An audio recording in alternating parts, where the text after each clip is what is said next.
നമ്മുടെ പിണറായി വിജയന്റെ മകൾ വീണ വിജയനെതിരെ അങ്ങനെ അവസാനം ഇ ഡി സമൻസ് അയച്ചിരിക്കുകയാണ്. ഇ ഡി രണ്ടും കൽപ്പിച്ചാണ്. ഈ വെള്ളിയാഴ്ച 12-ാം തീയതിയാണ് ചോദ്യം ചെയ്യാനായിട്ട് കൊച്ചിയുടെ ഇ ഡിയുടെ കൊച്ചി ഓഫീസിൽ ഹാജരാവാൻ വീണയുടെ അടുത്ത് പറഞ്ഞിരിക്കുന്നത്. അപ്പോൾ നമുക്കറിയാം CMRL അതുപോലെ തന്നെ വീണ വിജയന്റെ എക്സാലോജിക് കമ്പനിയായിട്ടുള്ള സാമ്പത്തിക ഇടപാടുകളുമായി ബന്ധപ്പെട്ടിട്ട് കുറച്ച് കാലമായിട്ട് നമ്മളത് കേൾക്കുന്നുണ്ട്.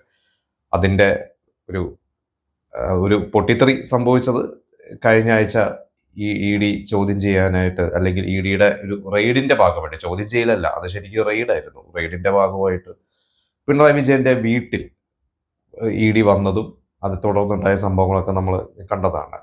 ശരിക്ക് തെരഞ്ഞെടുപ്പിന്റെ തോൽവിക്ക് ശേഷം ഒന്ന് ക്ഷീണത്തിലായിരുന്ന ഇടതുപക്ഷം, അല്ലെങ്കിൽ CPM എന്ന് പറയും, ഇടതുപക്ഷം എന്ന് പൂർണ്ണമായിട്ടും പറയേണ്ട, CPM വീണ്ടും ഒന്ന് എല്ലാവരും ഒരുമിച്ചതും CPM പണികളൊക്കെ ഒരു ആവേശത്തോടു കൂടിയൊക്കെ ഇറങ്ങി തിരിച്ച് പ്രതിഷേധിച്ചതൊക്കെ നമ്മൾ കണ്ടതാണ്.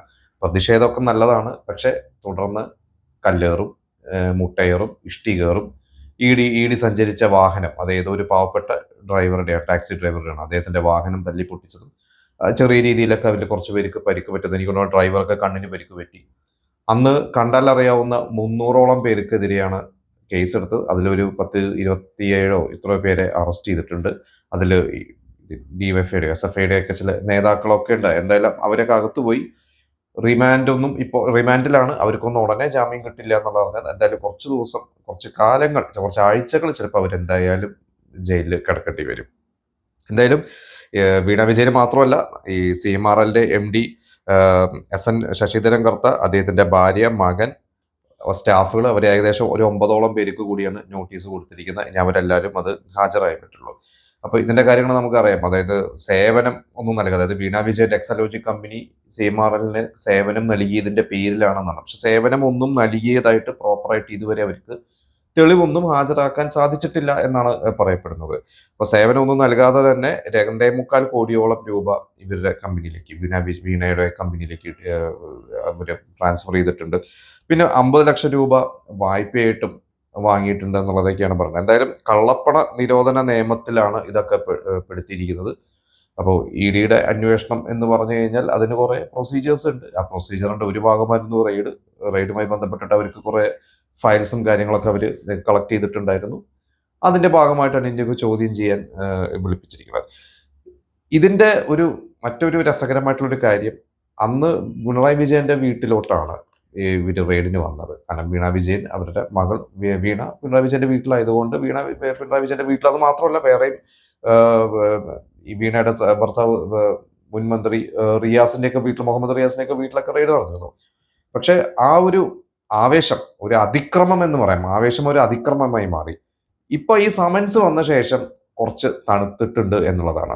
അതിൽ ഈ ശൈലജ ടീച്ചർ പറഞ്ഞിരിക്കുന്നത്, പിണറായി വിജയനെ, പ്രതിപക്ഷ നേതാവിനെ ഇതിൽ പെടുത്തണം. ഇത് അദ്ദേഹത്തിന്റെ മകൾക്കെതിരെയുള്ള കേസാണ്. അത് ആ സ്ത്രീ നേരിട്ടോളും, മകൾ നേരിട്ടോളും. പിണറായി വിജയൻ ഇതിൽ പെടുത്തണ്ട. പിന്നെ ഇതിന്റെ അന്വേഷണത്തിന്റെ തുടർന്നൊക്കെ വന്നു കഴിയുമ്പോൾ ഇതൊക്കെ വെറുതെയായിരുന്നു എന്നുള്ളത് ബോധ്യപ്പെട്ടോളും എന്നാണ് പറഞ്ഞത്. NN കൃഷ്ണദാസാണ് മാധ്യമപ്രവർത്തകരോട് സംസാരിച്ചതിൽ ഞാൻ കണ്ടത്. കുറച്ച് അദ്ദേഹം തർക്കിക്കുകയാണ് ചെയ്തത്. അദ്ദേഹം പറഞ്ഞത്, ഇത് പിണറായി വിജയന്റെ മകളുടെ കാര്യമാണ്, ആ സ്ത്രീ വളരെ കേപ്പബിൾ ആയിട്ടുള്ളതാണ്, അവരത് ഹാൻഡിൽ ചെയ്തോളും എന്ന് പറഞ്ഞപ്പോൾ. അപ്പോൾ പറഞ്ഞാൽ അത് അങ്ങനെയാണെങ്കിൽ എന്തിനാണ് പാർട്ടി അന്ന് ഇത്ര ആവേശം കാണിച്ച് നിങ്ങളെല്ലാവരും പ്രതിരോധിച്ചെന്ന് വെച്ചപ്പോൾ പറഞ്ഞത്, അത് വീണ വിജയനെ ആണ് ഇ ഡി റെയ്ഡ് നടത്തിയതെങ്കിലും നിങ്ങൾ വാർത്ത കൊടുത്തത് പിണറായി വിജയന്റെ പേരും പറഞ്ഞിട്ടല്ലേ, എന്തിനാണ് അങ്ങനെ വാർത്ത കൊടുത്തത്? അപ്പോൾ മാധ്യമപ്രവർത്തകർ പറയുന്നുണ്ട്, അത് മകളായതുകൊണ്ട് എന്തോ ആയിക്കോട്ടെ, നിങ്ങൾ എന്തിനാണ് പിണറായി വിജയന്റെ വീട്, പിണറായി വിജയൻ എന്നുള്ളൊരു പേര് തന്നെ നിങ്ങൾ ഹൈലൈറ്റ് ചെയ്ത് മാധ്യമങ്ങളിൽ പറഞ്ഞു. അതുകൊണ്ട് തന്നെയാണ് അന്ന് അങ്ങനെ ഒരു ആവേശം ഉണ്ടായത്. എന്നിട്ട് കുറച്ച് ഒരു ഷോപിക്കലും കാര്യങ്ങളൊക്കെയാണ്. പിന്നെ അദ്ദേഹം ഇ ഡിക്കെതിരെ ഒരു കൊട്ടും പറഞ്ഞിട്ടില്ലേ. അദ്ദേഹം പറഞ്ഞത്, ഇ ഡി എന്ന് പറയുന്നത് ഇപ്പോൾ BJP ഗവൺമെന്റിന്റെ, കേന്ദ്ര സർക്കാരിന്റെ വേട്ടപ്പട്ടി പോലെയാണ് പെരുമാറുന്നത്. അവര് ഈ കേന്ദ്ര സർക്കാരിന് വേണ്ടാത്തത് ആരാണോ, അല്ലെങ്കിൽ അവർക്ക് ഇഷ്ടമില്ലാത്തവരാണോ, അവരെ ഇ ഡിനെ അയക്കുക, ഇ ഡിനെ കൊണ്ട് അവരെ ഒന്ന് ബുദ്ധിമുട്ടിക്കുക എന്നുള്ളത് ഒരു സ്വഭാവമായി മാറുകയാണ്. എന്നിട്ട് ഇ ഡിയുടെ കൺവിക്ഷൻ റേറ്റ് വെറും 1% താഴെയാണ്. അത്രേ ഇ ഡിക്ക് ഒരു വിശ്വാസ്യതയേ ഉള്ളൂ. ഇ ഡി വെറും ഒരു കളിപ്പാവ് പോലെയാണെന്നൊക്കെ പറഞ്ഞ് അദ്ദേഹം പറഞ്ഞിട്ടുണ്ട്. അതെ, അത് നമുക്കറിയാം. കുറച്ച് കാലങ്ങളായിട്ട് ഒരുപാട് പേരെ ഇ ഡി ചോദ്യം ചെയ്യലും കാര്യങ്ങളും, നമ്മളെ ദളപതി വിജയുടെ കാര്യം വരെ നമ്മളതങ്ങനെ കണ്ടിട്ടുള്ളതുമാണ്, നമ്മളത് വാർത്തകളിലൂടെയൊക്കെ നമ്മൾ അറിഞ്ഞിട്ടുള്ളതുമാണ്. പിന്നെ ചില ആളുകളൊക്കെ പാർട്ടി മാറി മറ്റുള്ള പാർട്ടിയിൽ നിന്ന് BJPയിലോട്ട് വരണതും, അത് റീസെന്റ് ആയിട്ട് അരവിന്ദ് കെജ്രിവാളിന്റെ കൂടെ ഉണ്ടായിരുന്നവരൊക്കെ BJP-യിലോട്ട് ചേർന്നപ്പോഴൊക്കെ പരിഹാസ രൂപേണയൊക്കെ പറഞ്ഞിരുന്നതാണ് ED പേടിച്ചതാണ്, അല്ലെങ്കിൽ ഇനിയിപ്പോൾ ED പേടിക്കേണ്ട. സാബുവൻ ജേക്കബ് നമ്മുടെ ഇവിടുത്തെ 2020 അദ്ദേഹം NDA-യിൽ ചേർന്നപ്പോഴും BJP-യുമായി ചേർന്ന് പ്രവർത്തിച്ചപ്പോഴും പറഞ്ഞതാണ് ഇനിയിപ്പോൾ ED-നെ പേടിക്കേണ്ടതെന്ന്. അപ്പോൾ അതൊക്കെ രാഷ്ട്രീയപരമായിട്ട് ഇതൊക്കെ ED-നെ അങ്ങനെയൊക്കെ ആക്ഷേപിക്കുന്നുണ്ട്, നമുക്ക് അറിയില്ല, അതൊക്കെ അതിൻ്റെ വഴിക്ക് നടക്കട്ടെ. ജോൺ ബ്രിട്ടാസ് പറഞ്ഞൊരു കാര്യം ഇതുപോലെ തന്നെ, ജോൺ ബ്രിട്ടാസും തണുപ്പിച്ചിട്ടാണ് പറഞ്ഞത്, ഇത് അതിൻ്റെ അന്വേഷണം അതിൻ്റെ വഴിക്ക് നടക്കട്ടെ എന്നുള്ളതാണ്. പിന്നെ അതിൻ്റെ കൂടെ അദ്ദേഹം പറഞ്ഞൊരു കാര്യം കൂടിയുണ്ട്, ഈ വീണ വിജയൻ്റെ ഒക്കെ കേസൊക്കെ ചെറുതാണ്, അതിലും വലുത് വരാൻ കിടക്കുന്നുള്ളൂ. കാരണം ഇപ്പോഴത്തെ മന്ത്രിസഭയിൽ, UDF മന്ത്രിസഭയിലെ കോൺഗ്രസിലെ കോൺഗ്രസിലല്ല UDF-ൽ 2 പ്രധാനപ്പെട്ട മന്ത്രിമാരും CMRL-ന്റെ അടുത്ത് പൈസ കൈപ്പറ്റിയിട്ടുണ്ട്. പിന്നെ അവർ സമ്മതിച്ചിട്ടുമുണ്ട്, സമ്മതിക്കാത്ത കുറച്ച് പേരുമുണ്ട്. അവരുടെ പേര് ഞാൻ പറയുന്നില്ല, അതൊക്കെ ഇനി വഴിയെ വരുമെന്ന രീതിയിലാണ് അദ്ദേഹം ഒരു ഇൻഡയറക്ട്ലി ഒരു കൂട്ട് കൊടുത്തിരിക്കുന്നത്.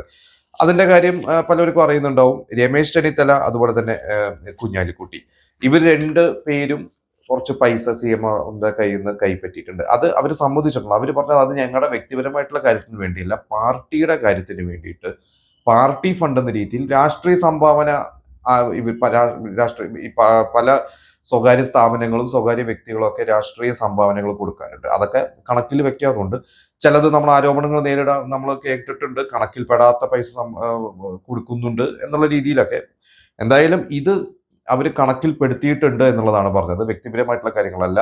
അത് ഞങ്ങൾ എവിടെയും പറയാൻ റെഡിയാണെന്നുള്ളതാണ് അവർ പറഞ്ഞിരിക്കുന്നത്. പിന്നെ ജോൺ ബ്രിട്ടാസ് പറഞ്ഞ പേര് പറയാത്ത മന്ത്രിമാരോ അല്ലെങ്കിൽ മന്ത്രിസഭയിലുള്ള മറ്റു നേതാക്കൾ ആരാന്നുള്ളത് എനിക്കറിയില്ല. ഇവർ 2 പേരെയും കുറിച്ച് വ്യക്തമാണ്. ഇത് കൂടുതൽ അറിഞ്ഞതാണ് ഇതിന്റെ CFO-ന്റെ, ഇത് CMRL-ന്റെ CFO, ചീഫ് ഫിനാൻഷ്യൽ ഓഫീസർ ആയിരുന്ന സുരേഷ് കുമാർ. അദ്ദേഹത്തിന്റെ ഒരു ഡയറിയും ഡോക്യുമെന്റ്സ് ഒക്കെ കളക്ട് ചെയ്തിരുന്ന ഡയറിയിൽ എഴുതിയിരുന്ന കുറച്ച് പേരുകളായിരുന്നു RC, KK, PV, ഇങ്ങനെ കുറവില്ല. RC എന്ന് പറയുന്നത് രമേശ് ചെന്നിത്തലയും, KK എന്ന് പറയുന്നത് കുഞ്ഞാലിക്കുട്ടിയാണ് എന്നുള്ളത് അന്ന് തെളിഞ്ഞതുകൊണ്ട് സമ്മതിച്ചിട്ടുണ്ട്. PV എന്ന് പറയുന്നത് പിണറായി വിജയനാണോ അല്ലയോ എന്നുള്ളത് ഇപ്പോഴും അതിലൊരു ഇത് കിട്ടിയിട്ടില്ല.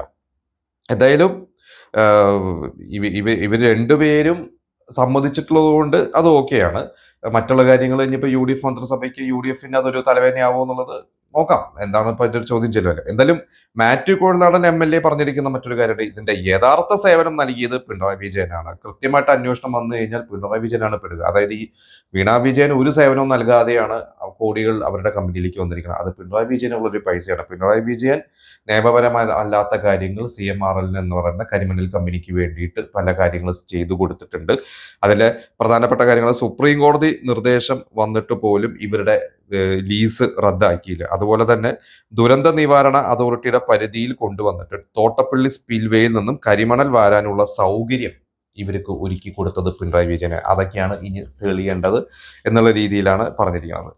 എന്തായാലും ഇനിയിപ്പോൾ ED ചോദ്യം ചെയ്ത് കഴിഞ്ഞാൽ അതൊരു സമാധാനപരമായിട്ട് പോവുകയാണെങ്കിൽ ഓക്കെയാണ്. ഇനി ഏതെങ്കിലും ഒരു അറസ്റ്റ് എന്നൊരു ഘട്ടത്തിലോട്ട് വന്നു കഴിഞ്ഞാൽ വീണ്ടും ഒരു സമരമോ ഇവരുടെ ഒരു പ്രതിഷേധമോ വന്നു കഴിഞ്ഞാൽ ഇതുപോലെ കല്ലേറും മറ്റു കാര്യങ്ങളൊക്കെ വരുമോ എന്നുള്ളതാണ് ഒരു വിഭാഗം ആളുകൾ പേടിച്ചിരിക്കുന്നത്. പൊതുജനത്തിനും പ്രശ്നമാണ്, ഇവിടുത്തെ സമാധാനപരമായിട്ടുള്ള പോകുന്ന എല്ലാം ക്രമസമാധാന നിലയെ ബാധിക്കുന്നതാണ്. ഇന്ന് VD സതീശൻ അദ്ദേഹം പത്രസമ്മേളനത്തിൽ പറഞ്ഞൊരു കാര്യമുണ്ട്, ED-യുടെ അന്വേഷണം അതിന്റെ വഴിക്ക് നടക്കണം. അതിനെ ഞങ്ങൾ സംസ്ഥാന സർക്കാരിന് ഒന്നും ചെയ്യാനില്ല, അതവരെ അന്വേഷിക്കണം. പിന്നെ ക്രമസമാധാന പ്രശ്നം വരിക, ഇവർ കല്ലെറിയുക എന്ന് പറയുമ്പോൾ ഞങ്ങളുടെ പോലീസ് ഇടപെടും, അത് പോലീസിന് ഇടപെട്ടേ പറ്റൂ എന്നുള്ളതാണ്.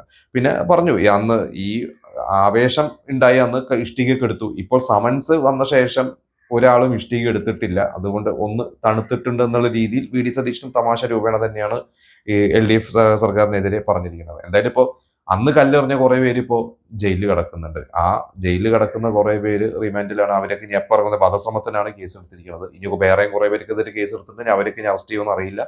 അവർക്ക് അറസ്റ്റ് ചെയ്ത് കഴിഞ്ഞാൽ അവരുടെ അവസ്ഥയാണ്. കാരണം അന്നൊരു ആവേശത്തിൽ നേതാക്കൾ പറഞ്ഞു പോയി. അപ്പൊ ഇതുകൊണ്ട് എനിക്ക് പേഴ്സണൽ തോന്നുന്നത്, ഈ അണികൾ എന്ന് പറയുന്നവർ അല്ലെങ്കിൽ സമരം ചെയ്യുന്നവർ ഏത് പാർട്ടിയിലായിക്കോട്ടെ, ഈ എന്താ പറയുക, കളവെറ്റുന്ന കേക്ക് കയറെടുക്കുക എന്ന് പറഞ്ഞ പോലെ അവരൊന്നും ചിന്തിക്കുക, ഇങ്ങനെ ചെയ്യുന്നത് കൊണ്ട് അവർക്ക് തന്നെയാണ് ദോഷം. ചിലപ്പോൾ അവർക്ക് മറ്റു പല നേട്ടങ്ങൾ ഉണ്ടായേക്കും, ജയിലിൽ നിന്ന് പുറത്തിറങ്ങിയാൽ മറ്റു പല സ്ഥാനമാനങ്ങളൊക്കെ കൊടുത്തേക്കും, അതൊന്നും എനിക്കറിയില്ല. എങ്കിലും എന്താണെന്നുള്ളത് ഇനിയിപ്പോൾ നമുക്ക് എന്തായാലും വരും ദിവസങ്ങൾ, കാരണം ED ചോദ്യം ചെയ്യാൻ പോവുക എന്ന് പറയുന്നത് ആദ്യമായിട്ടാണ് സംഭവിക്കുന്നത്. അതിൻ്റെ തുടർന്നും എന്ത് സംഭവിക്കുന്നുള്ളത് നമുക്ക് കാത്തിരുന്ന് കാണാം.